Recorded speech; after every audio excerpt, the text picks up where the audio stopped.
저는 오늘 하나님의 작품으로서의 놀라운 인생이라는 제목으로 말씀을 증언하겠습니다. 오늘 본문 10절에 보시면요, 우리는 그분의 작품이요라고 되어 있습니다. 우리는 그분의 작품이요라고 되어 있는데요, 이 작품이라는 단어의 그리스어가 흥미롭습니다. 포이에마라고 되어 있는데요, 이 단어에서 영어의 포임, 시라는 단어가 유래했습니다. 여러분, 우리 구원받은 성도들 한 사람 한 사람은 모두가 그 존재 자체가 독특한 창조주 하나님의 작품이란 말입니다. 작품은요, 그 작품을 만든 주인의 존재를 전제합니다. 우리 모두는 주인이 만든 그 위대한 작품의 하나하나의 조각이란 뜻입니다. 여러분, 제가 영적인 이야기를 하지 않는다 하더라도요, 우리의 몸만 보더라도 우리 육체가 하나님께서 만드신 두렵고도 놀랍게 만들어진 작품임을 말할 필요가 없습니다. 여러분, 자동차 하나 만드는데 드는 부품이 13,000개입니다. 근데 인간의 몸을 만드는 데는요, 100조 개의 세포와 여러 가지 조직들이 필요하고요, 또 25조 개의 적혈구, 또 250억 개의 백혈구가 필요하다고 합니다. 근데 더 놀라운 사실은 이런 인간을요, 하나도 꼭 갖게 하지 않게 지으셨다는 겁니다. 자동차와 다르게요, 우리 인체의 신비를 소개하는 그런 글에 보면 지금 이 지상에 70억 이상의 사람들 가운데 똑같은 지문을 가진 사람은 한 명도 없다는 겁니다. 이것을 욥기 37장에 보면 이렇게 말씀하십니다. 7장 읽습니다. 시작.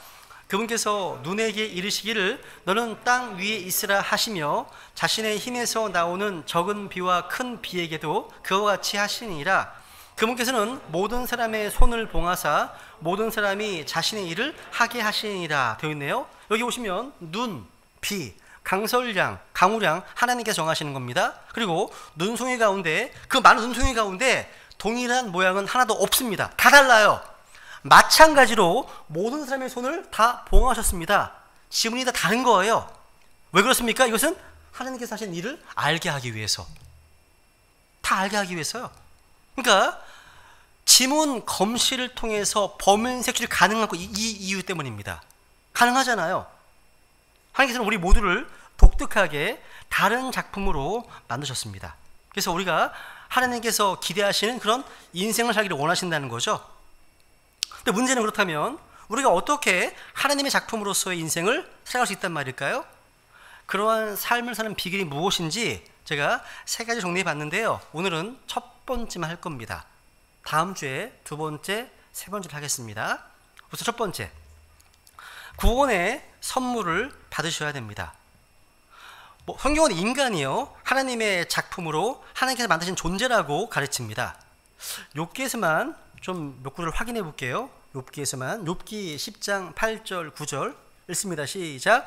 주께서 주의 손으로 나를 만드시고 사방으로 내 전체를 빚으셨으되 이제는 나를 멸하시나이까입니까? 멸하시나이까?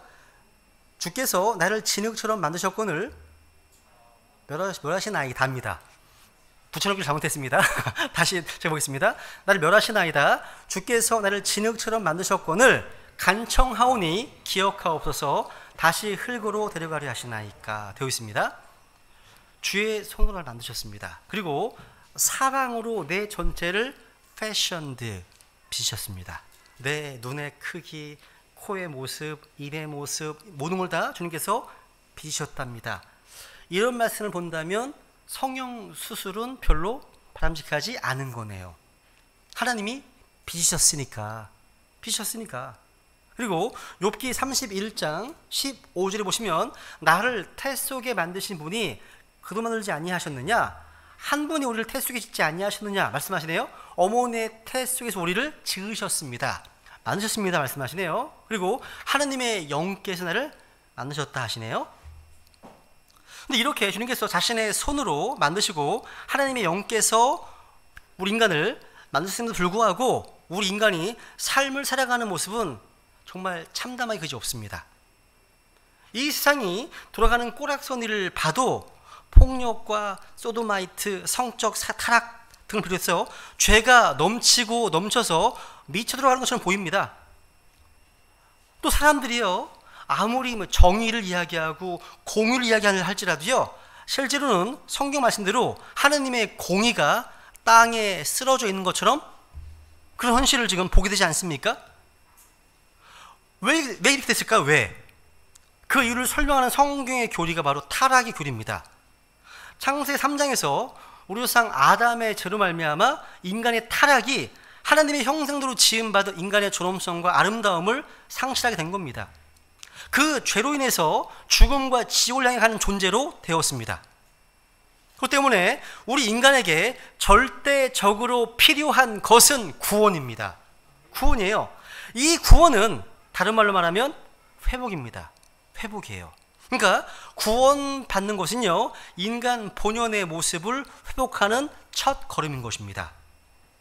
그렇기 때문에 정말 하나님의 작품으로서의 인생을 살려면 무엇보다도 먼저 구원을 받아야 되는 겁니다. 그런데 오늘 본문에 보시면요, 이 구원이 우리의 행위로 얻어지는 것이 아니라 하나님의 선물이라고 말씀하고 있습니다. 그리고 이 선물을 받아들이는 방편이 바로 믿음입니다. 우리는 믿음으로 구원을 얻은 것입니다. 그래서 에베소서 8절에 보시면 너희가 믿음을 통해 은혜로 구원을 받았나니 그것은 너희 자신이 사는 것이 아니요 하나님의 선물이니라 하시네요. 따라해 보세요. 믿음을 통해 은혜로 구원을 받았나니.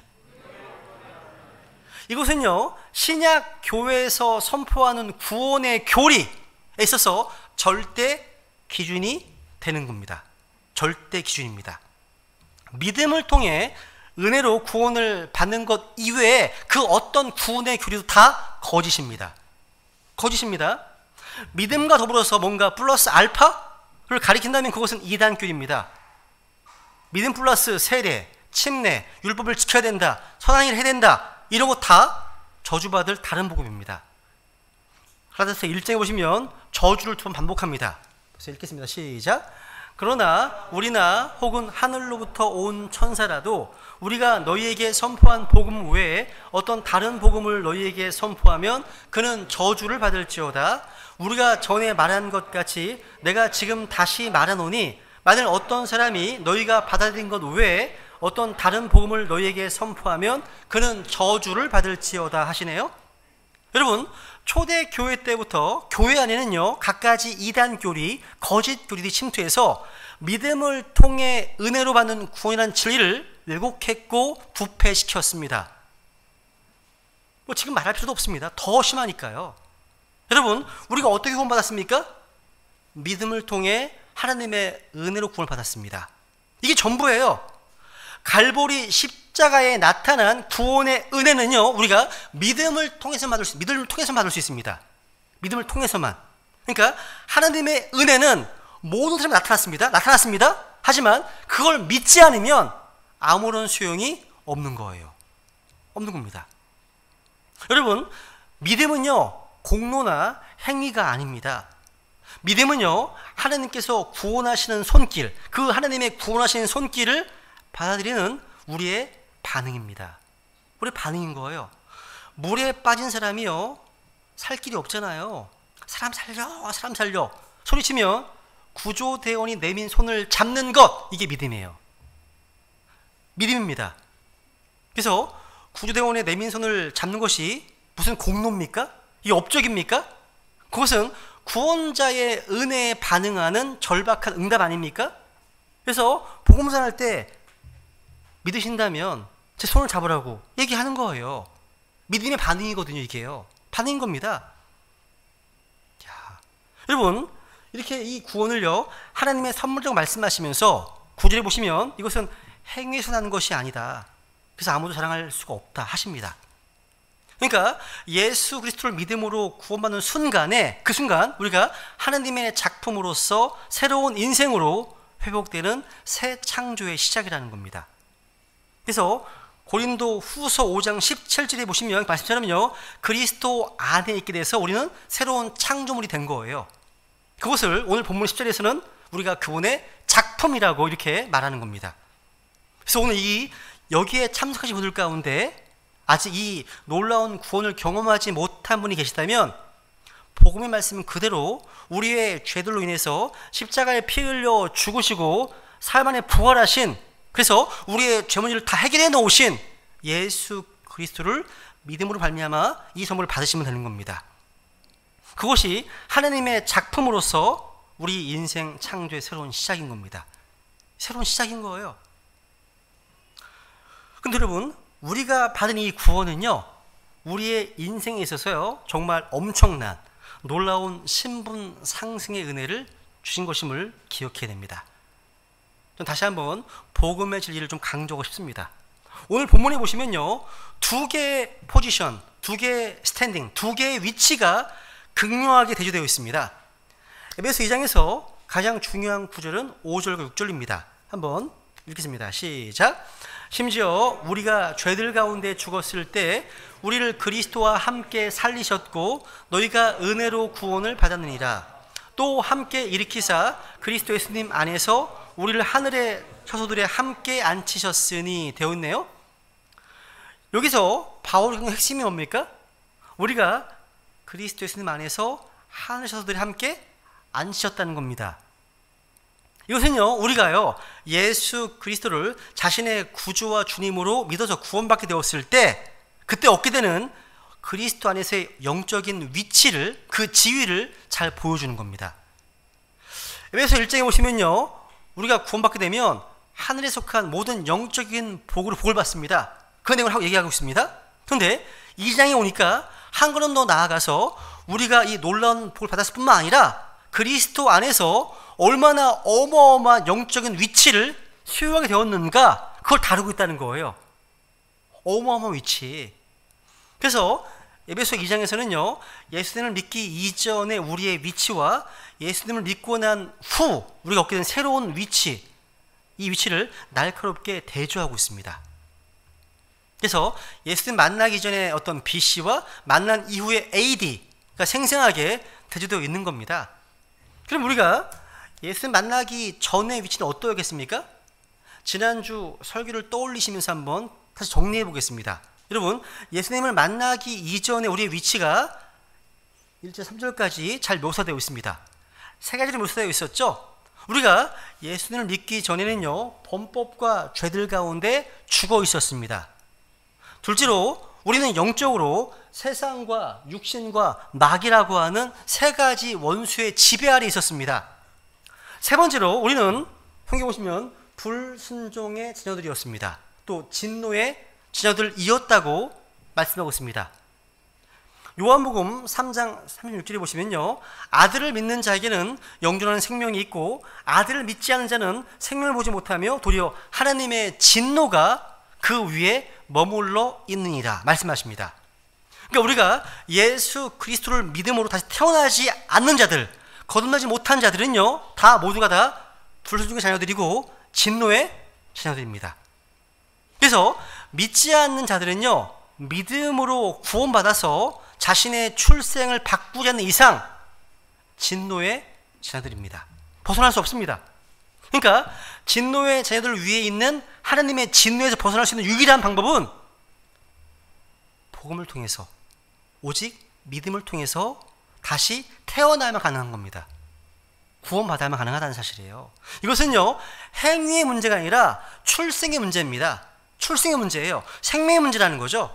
그래서 에베소 5장 6절에 보시면 여기도 하나님의 진노가 어디에 임한다고요? 불순종의 자녀들 위에 임한다고 말씀하십니다. 여러분, 이러면서 본다면요, 구원받지 못한 사람은 정말 불쌍한 사람입니다. 여러분, 믿지 않는 사람들은요, 잠을 잘 때도 불안해요. 왜? 하나님의 진노가 그 위에 머물렀기 때문입니다. 밥을 먹을 때도 불안합니다. 일할 때도 불안합니다. 일어나도 앉아도 불안합니다. 뭔가 내적인 불안감이 있어요. 왜? 하나님의 심판과 진노가 그 위에 머물렀기 때문입니다. 불쌍한 거죠. 근데 자신이 죄인임을 인식하고 구원자 예수 그리스도가 필요함을 깨닫고 그분을 자신의 구주와 주님으로 믿으면 그 하나님의 진노와 심판으로부터 벗어나게 됩니다. 그래서 요한복음 38절에 보시면 읽어볼까요? 시작. 그를 믿는 자는 정죄를 받지 아니하거니와 믿지 않는 자는 하나님의 독생자 이름을 믿지 아니하였으므로 이미 정죄를 받았느니라. 그러니까 믿는 자는 정죄를 받지 않습니다. 하나님의 진노에서 벗어납니다. 뭘 믿는 겁니까? 하나님으로 계신 독생자 예수 그리스도를 믿는 겁니다. 저는 오늘 이 말씀을 들으시는 분들 가운데 한 영혼도 심판받고 지옥 가는 일이 없기를 간절히 원합니다. 여러분, 하나님의 진노를 피하는 방법은 선행으로 되는 것이 아닙니다. 종교 행위로 되는 것도 아닙니다. 오직 주 예수 그리스도를 믿고 성령에서 다시 태어나지 않으면 불가능한 겁니다. 그렇지 않다면 성경은 진노의 자녀들이라고 증언하고 있습니다. 이게 성경은요, 구원을 못한 자들을 이렇게 세 가지로 우리의 상태를 진단하고 있습니다. 그럼 이제 예수님을 믿음으로 바뀐 현재의 위치를 보죠. 여기 3절에 보시면요, 지나간 때에는 in times past, 지나간 때에는 이렇게 되어 있습니다. 여러분, 바울이 있어서 예수님을 믿는다고 하는 그 사건은요, 낮과 밤의 차이처럼 아주 명백한 하나의 변화였습니다. 분명한 변화가 있었다는 거예요. 지나간 때에는, 이제는, 이런 표현이 바울 서신에 되게 많이 나오거든요. 그죠? 그래서 누구든지 그리스도 안에 있으면 새로운 창조물이다. 옛 것들은 지나갔을 때 보라, 모든 것이 새롭게 되었다 말씀하십니다. 그러니까 그리스도 안에서 근본적으로 바뀌어진 삶의 변화, 이 변화에 대한 간증이 바울에게 있었습니다. 그렇다면 여러분이 있습니까? 이런 변화 간증이? 이러한 변화와 간증 분명히 나타나고 있습니까? 여러분, 생각해 보면요, 우리 주변에 구원받았다고 생각하면서도요, 뭔가 찜찜한 분들이 있어요. 지난주에 왔던 그 세호 이 형제도 마찬가지예요. 이전교도 그렇게 배웠나 봐요. 그래서 자기는 복음을 알고 있고 믿고 있는데 구원이 항상 찜찜하대요. 나 저 구원 받았는가 막 의심을 하더라고요. 그래서 제가 그랬죠. 야, 믿는다는 게 뭔가? 의심이 뭔가? 불신이 뭔가? 성경에서 믿지 않는 자는 지옥 가잖아요. 그죠? 믿는 건 뭡니까? 사실을 사실로 알고 받아들이는 게 믿는 겁니다. 불신이 뭐예요? 사실을 부인하고 거부하는 겁니다. 의심이 뭐예요? 사실을 사실로 알고 있는데 뭔가 찜찜한 거예요. 그럼 뭘 하면 되는 거예요? 사실을 사실로 계속 반복해서 알려주면 되는 거예요. 확인시키면 되는 겁니다. 확인시켜주니까 점점 의심해서 믿음으로 가는 거죠. 가는 겁니다. 여러분, 또 이런 것이 있습니다. 우리가 구원받고 간증을 합니다. 구원 간증할 때 항상 내가 과거에 처음에 주님 믿었던 그 순간만 떠올리지 마세요. 항상 5년 전, 10년 전, 20년 전 믿었던 그때만 얘기할 경우가 종종 있거든요. 아니 여러분, 여기 아이들 있잖아요. 그죠? 수정이 있어요. 수정이가 자기가 지금 태어났다 살아있다 이걸 확인하기 위해서 자기가 태어난 생년월일 몇 월 며칠 태어났지 이거 보고 확인합니까? 아니죠. 지금 현재 마스크 쓰고 앉아 있잖아요. 반응을 하고 있잖아요. 음식을 먹잖아요. 호흡을 하잖아요. 이런 생명 현상에 근거해서 생명의 사인들이 있잖아요. 그래서 아는 거 아닙니까? 구원도 마찬가지예요. 구원 받았다면, 생명이 있다면 생명이 있다는 증거가 있잖아요. 구원받은 이후의 변화, 확실한 간증, 열매, 삶의 변화, 이런 것들, 이런 게 없다면 의심스러울 수밖에 없는 거죠. 뭔가. 그죠? 여러분, 우리가 지나간 때에는요, 아무 소문 자리 있었습니다. 소망가 없었습니다. 지나간 때는요, 하나님의 진노를 피할 수가 없었습니다. 만약 에베소서 2장이 1절로 3절에서 끝났다면 정말 엄청난 비극이었을 겁니다. 그런데 4절에서부터 새로운 굿 뉴스가 시작됩니다. 복음의 기쁜 소식이 들려옵니다. 그게 뭡니까? 한번 읽겠습니다. 같이 시작. 긍휼이 풍성하신 하나님께서 친히 우리를 사랑할 때 보여주신 자신의 크신 사랑으로 인하여 심지어 우리가 죄들 가운데서 죽었을 때 우리를 그리스도와 함께 살리셨고 너희가 은혜로 구원을 받았느니라 되어 있습니다. 우리가 범법과 죄들 가운데 영적으로 죽어 있었습니다. 원수들의 지배 아래 있었습니다. 하나님의 눈을 피할 수 없는 그런 진노의 자녀들이었습니다. 그러나 긍휼이 풍성하신 하나님께서 자신의 크신 사랑으로 인해서 우리를 그리스도와 함께 살리셨습니다. 여기에 아주 중요한 단어가 나옵니다. 긍휼이 있고요, 사랑이 있고요, 은혜가 있고요, 또 7절에 보시면 친절이 나옵니다. 긍휼, 사랑, 은혜, 친절, 다 굉장히 어마어마한 주제입니다. 한 줄만 얘기하면, 여러분, 복음은요, 긍휼이 풍성하신 하나님께서, 복음은요, 하나님의 긍휼과 함께 시작되었습니다. 여러분, 긍휼이란 말은 뭐냐면 저주받아 마땅한 자를 불쌍히 주셔서 저주를 중단한 상태를 뜻하는 말입니다. 사랑이라는 말, 사랑은 뭡니까? 그런 저주받아 마땅한 자의 유익을 오히려 도모해 주시고자 하는 겁니다. 사랑이 긍휼보다 좀 더 나아간 단어죠. 그리고 은혜는 뭡니까? 한 걸음 더 나아가는 겁니다. 사랑받을 자격이 없는 자에게 가장 최고의 호의를 베풀어 주시는 겁니다. 그리고 친절은 친절은 뭡니까? 그런 사랑받을 자격이 없는 인간에게 구체적으로 호의를 행동으로 보여주는 겁니다. 이런 하나님의 긍휼, 하나님의 사랑, 하나님의 은혜, 하나님의 친절, 이런 것 때문에 어떤 일이 벌어졌습니까? 세 가지 기적적인 사건이 일어났습니다. 이게 바로 복음의 기적입니다. 첫째는 우리가 그리스도와 함께 살아났다는 겁니다. 두 번째로 우리는 그리스도와 함께 일으켜졌다는 것, 일으킴 받은 자가 되었다는 것입니다. 세 번째로 뭡니까? 우리는 함께 하늘 저수들의 앉히신 바 되었다는 사실입니다. 우리가 복음의 말씀을 듣고 예수 그리스도를 영접하는 순간 우리는 그리스도의 새로운 생명을 선물을 받습니다. 이것이 우리의 영적 부활입니다. 영적 부활이에요. 그죠? 너희가 그리스도와 함께 우리를 그리스도와 함께 살리셨다. 영적 부활입니다. 그러니까 은혜로 구원받은 우리는요, 예수님께서 죽은 자 가운데 부활하신 것처럼 이제 우리 새롭게 산 자가 된 것입니다. 여러분, 철학과 도덕과 교양, 이런 것들은요, 인간의 겉모습, 인간의 실존을 포장할 수는 있지만 새로운 생명을 줄 수는 없습니다. 오직 부활하신 그리스도의 생명만이 우리 인간을 새롭게 출발시킵니다. 이게 구원인 겁니다. 이게 구원이에요. 여러분, 우리가 그리스도와 함께 살리심 받았을 뿐만 아니라요, 6절에 보시면 함께 일으키심을 받았다고 기록하고 있습니다. 함께 일으키셨습니다. 나사로가 무덤에서 나올 때 죽은 사람을 동여매는 수의로 손발이 묶인 채로 얽어매어 있었습니다. 그래서 주님께서는 그에게 풀어주어 그가 다니게 하라 말씀하십니다. 그때 비로소 다시 살아있는 자로서의 자유와 능력을 갖게 되었습니다. 여러분, 나사로가 살아난 것 구원입니다. 그 다음에 풀어주어 다니게 하는 것, 누가 하는 겁니까? 우리가 도와주는 거예요. 누군가 새로 구원받았으면 풀어줘야 됩니다. 얽어매어 있는 걸 풀어줘야 되는 겁니다. 우리가 하는 거예요. 자유를 맛볼 수 있도록, 생명을 맛볼 수 있도록 해주는 겁니다. 서로가 교제하는 가운데. 그게 신앙생활입니다. 그게요. 그죠? 근데 우리 오늘 본문에 보니까요, 그리스도와 함께 살아났고 함께 일으킴 받았다고 말씀하고 있습니다. 6절에 보니까 우리가 또 하늘의 저수들에 함께 안침마 되었다고 말씀하고 있습니다.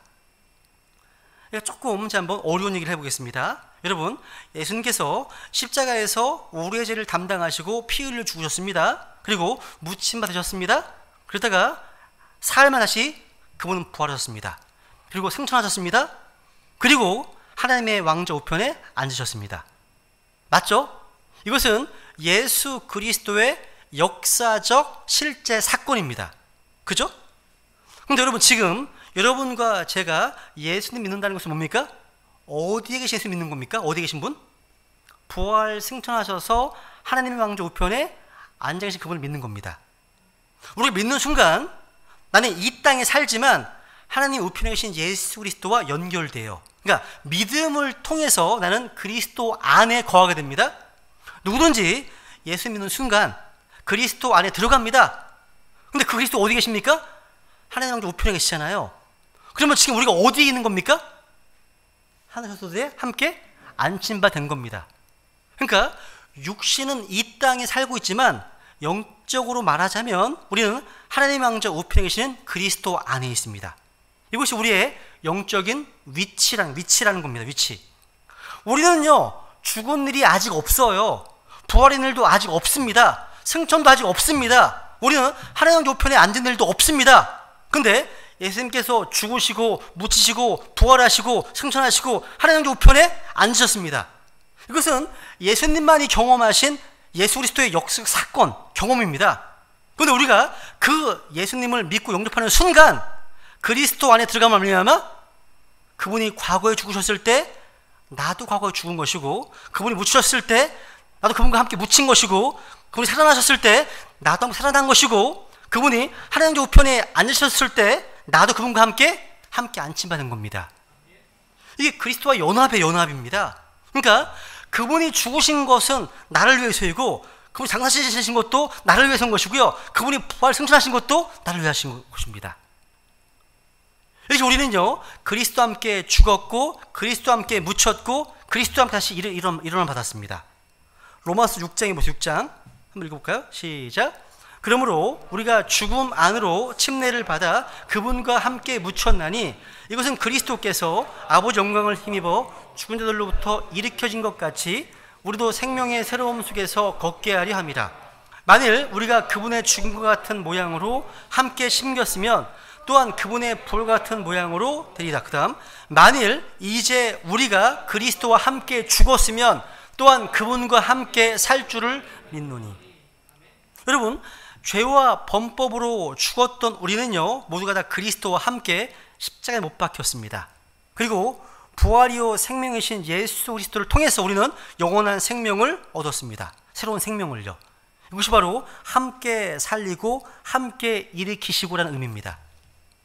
골로새 2장 11절도 보세요. 12절 시작. 너희가 침례 안에서 그분과 함께 묻혔고 그분을 죽은 날로부터 살리신 하나님의 활동에 대한 믿음을 통해 침례 안에서 또한 그분과 함께 일어나느니라.